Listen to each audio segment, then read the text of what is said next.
Hey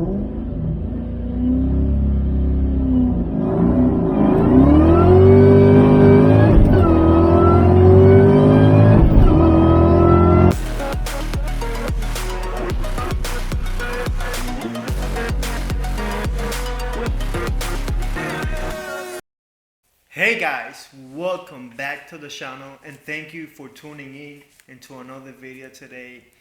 And today, it was one of those videos that I was a little bit hesitant to make because as you can see from the title, we did go back to the track, but unfortunately I didn't achieve the results that I was expecting. But I think that it's very important that I share my lessons and what I've learned taking the car to the track, and very important also to share the ups and the downs. So without further ado, let's get into the first clip. So just so you know, to put things into perspective, I drove to the track. It's about 45-minute drive, so the car was a little bit warm.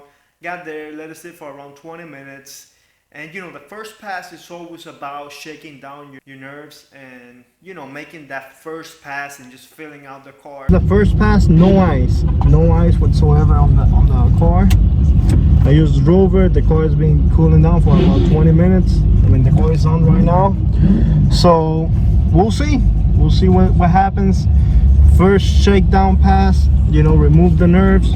Keep in mind, this is the first time that I ever go through the Cobra on the water box. So I did the burnout. As soon as I'm coming out of the water box, you try to get the water out of the tires, and I feel this nasty wheel hop on the back. It's just brrr.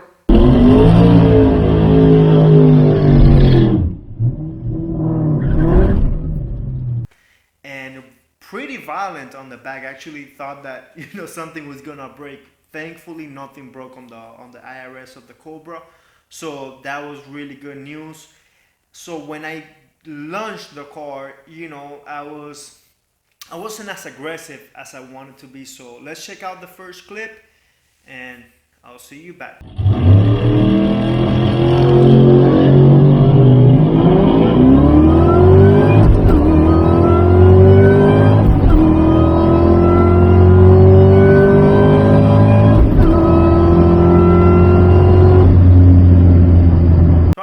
You guys saw the first race. That one was actually and that was a 12.5. See if you can see it right there. That was a 12.5 at 115.39. You can see the car was a little bit hot. Also, the DA wasn't really that good. First pass, it's okay. Shake down the car. The car, however, the very first pass that I ever did on the Cobra was about 2-3 weeks ago. The DA was much nicer. The temperatures were a lot cooler, and I launched the car at about 2500 RPM, dropped the clutch, and it was basically from like a stop sign, just from 1000 RPMs all the way. And the car actually has gone 12.4. There you go. Gone 12.4 at 160 miles per hour, and the 60 foot on the very first pass of that time 2 weeks ago was 2.126 versus this time, living a little bit hotter, was a 2.174, so a little bit worse, and about a tenth higher, and about a mile per hour slower, so that's okay. So for the second pass, what we're gonna see right now, I let the car cool down for about an hour. I actually went ahead and I made my own distilled water ice, and I put some ice into the car and make sure that the car was gonna be a lot cooler this time. And actually, when I removed the plug on the bottom of the tank, I felt the water. The water was actually pretty warm, so I'm glad that I put some ice because the water was a little bit warm, and the temperatures were like in the 70s, so it wasn't really a cool night. So put the ice in it, and the bad thing was that when I went back and just waiting for the car, them to let us race, I had to wait about an hour and a half. Sure, the car did cool down. The temperatures actually really dropped, and the car was cold, but guess what? The ice that I had on that tank completely melted, but the water itself was pretty cold. So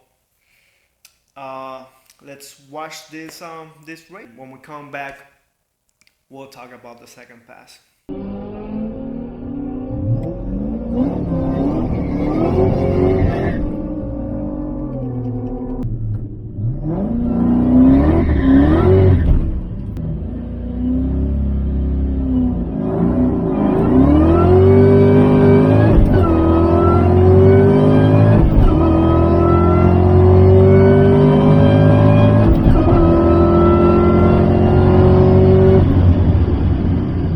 Alright guys, so there you saw the second pass. Unfortunately, that pass, I did not get a time. You can see my car was the left car. So you see right there,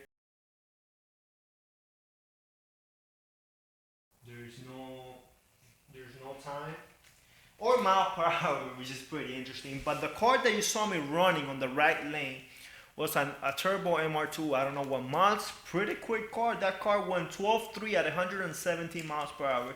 So judging how close we were, I felt like I was half a car behind him. And so I'm guessing a 12.3, high 12.3 or 12.4 at about 117 miles per hour. So you can see the cold temperature and the ice actually helping the car pick up some mile per hour towards the end of the track, you know, the back end of the track. So, but the bad thing was that if you saw in that video, I launched the car at 4,000 RPM.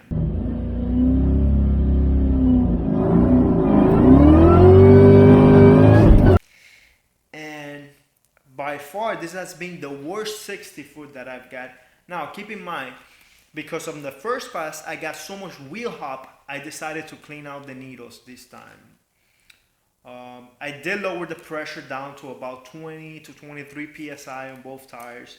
So I cleaned the tires and I left at 4K, and the car felt like it hooked, but it didn't. It was spinning, and by the end of that run, you could smell really bad odor of clutch, like burnt clutch.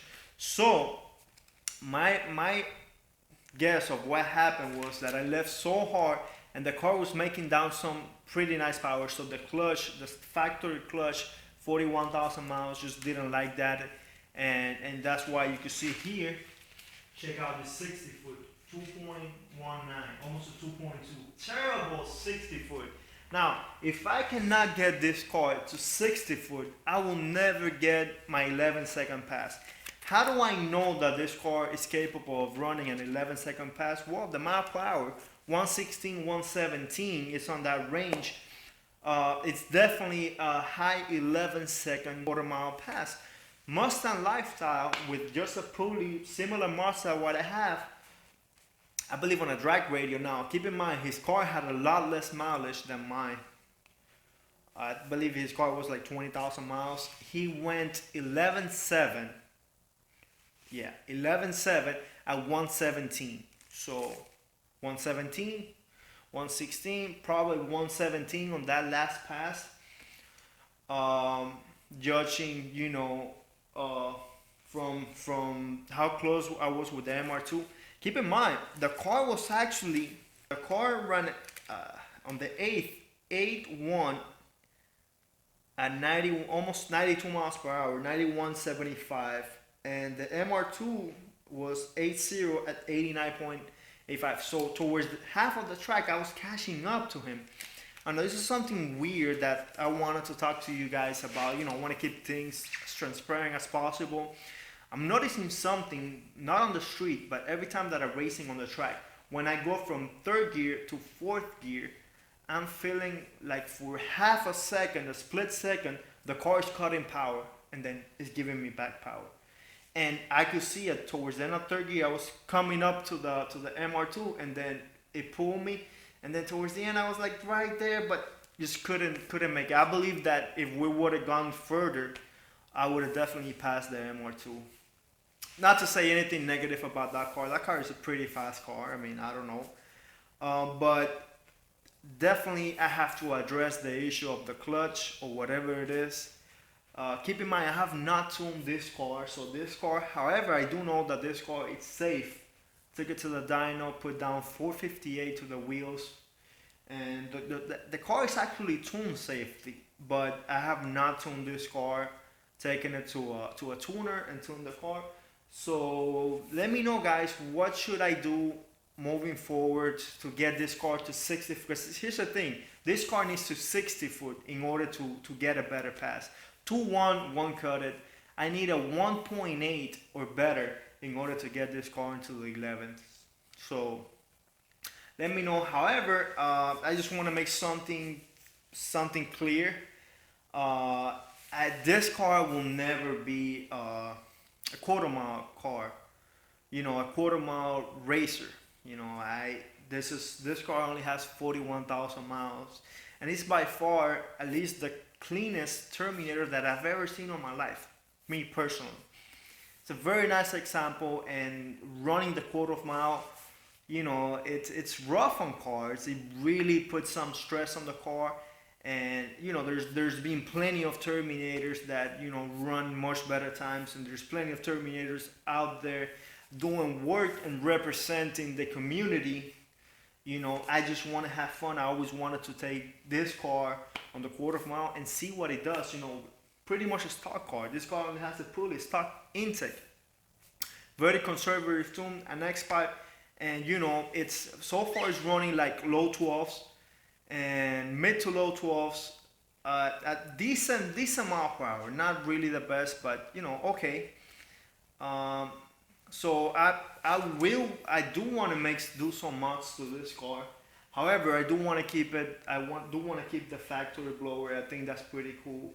But I would like to definitely get into the 11s, deep 11s actually, and you know, have some fun with this car. But this car will never be a track car, and I don't know when I'll be going back to track. I don't want to promise anything. But sometime I'll be back. I don't know when the DA gets better. You know, summer is gonna approach soon, so I don't think I'll take this car in the summer. However, I'm gonna enjoy it, and I do wanna do some street pulls with it. Hopefully, race someone on the street. I think this car from a 40 roll, 45 roll could definitely do some damage. I mean, we're racing that M5 with over 500 and something to the wheels, and we're pretty close. So this car definitely does move for what it has. You know, remember, factory car. So when we get some mods, I think it's really gonna move well. All right, guys, I'm gonna leave you with some clips that I recorded on the track. Hopefully you guys enjoyed. There was a brand new GT500 at the track. There was some also nice 10-speed Mustangs and S550s. And I'll leave you with these clips. Thank you for watching, and I'll see you on the next one.